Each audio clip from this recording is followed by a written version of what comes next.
नमस्कार, स्वागत है आप सभी का। एफएम न्यूज देख रहे हैं आप और आपके साथ मैं हूं नितीशा बंसल। चलिए शुरुआत करेंगे बड़ी खबरों की। सबसे पहले बात होगी ज्ञानवापी और श्रृंगार गौरी मामले की। वाराणसी में ज्ञानवापी और श्रृंगार गौरी मामले पर जिला अदालत ने फैसला सुनाया है। ज्ञानवापी श्रृंगार गौरी पोषणीयता मामले में फैसला सुनाते हुए अदालत ने कहा कि इस मुकदमे की सुनवाई होगी। कोर्ट ने कहा कि अब इस मामले पर अगली सुनवाई 22 सितंबर 2022 को होगी। फैसले में अदालत ने मुस्लिम पक्ष की याचिका को खारिज कर दिया है। जिला जज अजय कृष्ण विश्वेश ने जब फैसला सुनाया तब हिंदू पक्ष के वकील हरिशंकर जैन और विष्णु जैन इस दौरान वहां मौजूद थे।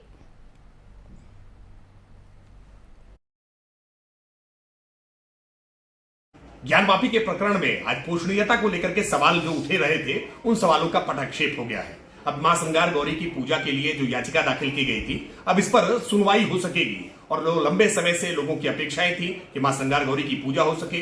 जो शिवलिंग को लेकर के वहां सवाल खड़े किए जा रहे थे, इन सारे सवालों के जवाब अब कोर्ट के द्वारा मिल सकेंगे। लेकिन हम मानते हैं कि इस पूरे मामले में दोनों ही पक्षों को धैर्य और संयम दोनों का परिचय रखना चाहिए। जो भी तथ्य है, जो भी तर्क है, जो भी साक्ष्य है, वो कोर्ट के सामने रखें। भारत एक ऐसी देश है जहां स्वतंत्र न्यायपालिका है और किसी भी बात का फैसला करने में न्यायपालिका सक्षम है। सब लोगों को इस बात का बहुत मैच्योरिटी के साथ परिचय देना होगा कि जो भी फैसला आएगा उस फैसले को सबको स्वीकार। कोर्ट ने कहा है कि सूट मेंटेनेबल है। अब इस मामले की अगली सुनवाई 22/9 को होगी और एविडेंस लीड की जाएगी। इशूज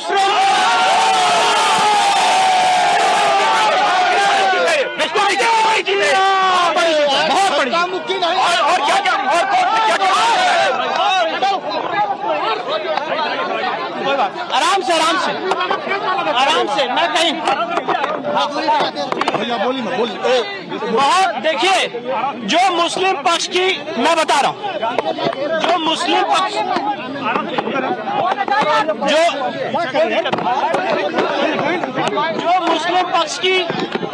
मुस्लिम पक्ष की पिटीशन है ऑर्डर 7 रूल 11 की, वो रिजेक्ट कर दी गई है। प्लेसेस ऑफ वर्शिप एक्ट का आर्गुमेंट रिजेक्ट कर दिया है, वक्फ एक्ट का रिजेक्ट कर दिया है। 22/9 आगे अब इस बात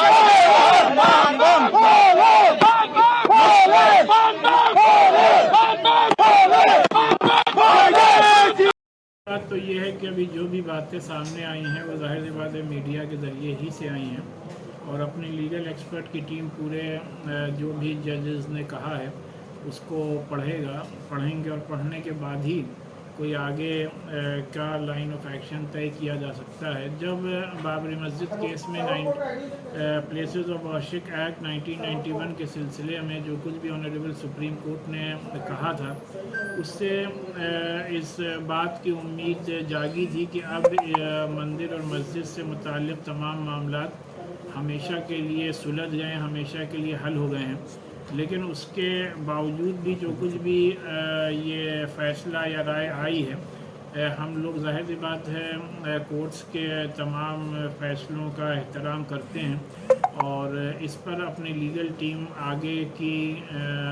आगे स्टडी करने के बाद अपनी राय पेश करेगी। या छूट के बाद हर शहरी ये चाहता है कि हम सब लोग मिलकर अपने मुल्क को तामीर तरक्की के राह पर आगे ले जाएं और कोई भी कंट्रोवर्शियल और कम्युनल मुद्दे ना उठाए जाएं, जिससे कि मुल्क का माहौल अच्छा बना रहे।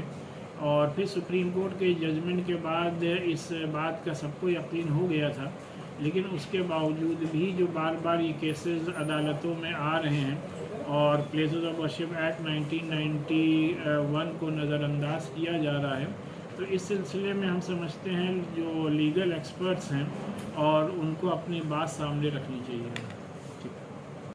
आज पूरा भारत खुश है। आज हम भारत को यही एक सारे ब्रह्मांड में शुरू करना चाहते हैं। सबसे विनती है, जितने हमारे हिंदू भाई बहन हैं, आज अपने घरों में घी के दीपक जलाए, शंख नगाड़े बजाए और हर हर महादेव का नारा लगाए। हर हर महादेव, बोलो श्रृंगार गौरी माता की जय। बम बम बोल रहा है काशी, बम बम बोल रहा है बाबा, रहा न कोई बाकी कि बम बम बोल रहा है काशी, बम बम बोल रहा है काशी।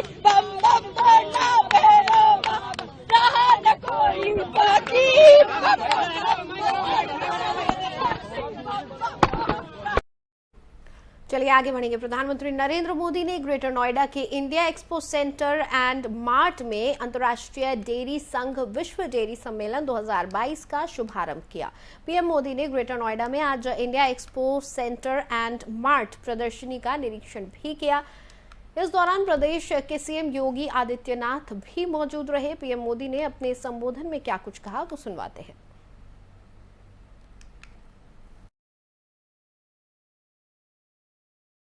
आज भारत पूरे विश्व में सबसे ज्यादा दुग्ध उत्पादन करने वाला देश है। आज भारत के 8 करोड़ से ज्यादा परिवारों को ये सेक्टर रोजगार मुहैया कराता है। भारत के डेयरी सेक्टर की यूनिकनेस आपको अन्य जगह पर शायद ही कभी कहीं मिल जाए।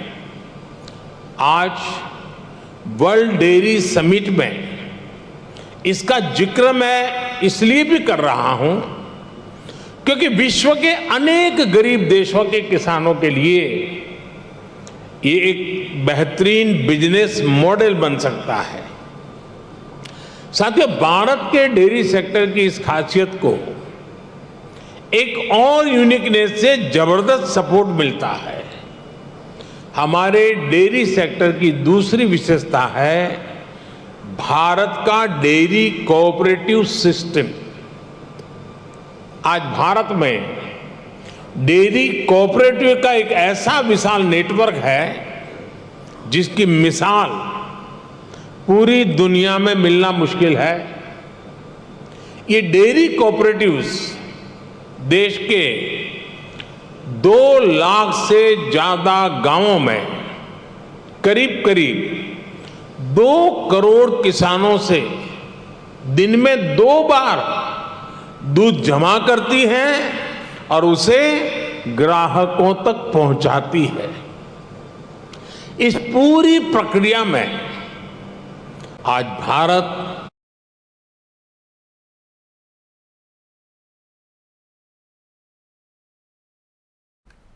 चलिए आगे बढ़ेंगे। कांग्रेस के सीनियर नेता जयराम रमेश ने राहुल गांधी के टी शर्ट मामले को लेकर सोमवार को भाजपा पर निशाना साधा।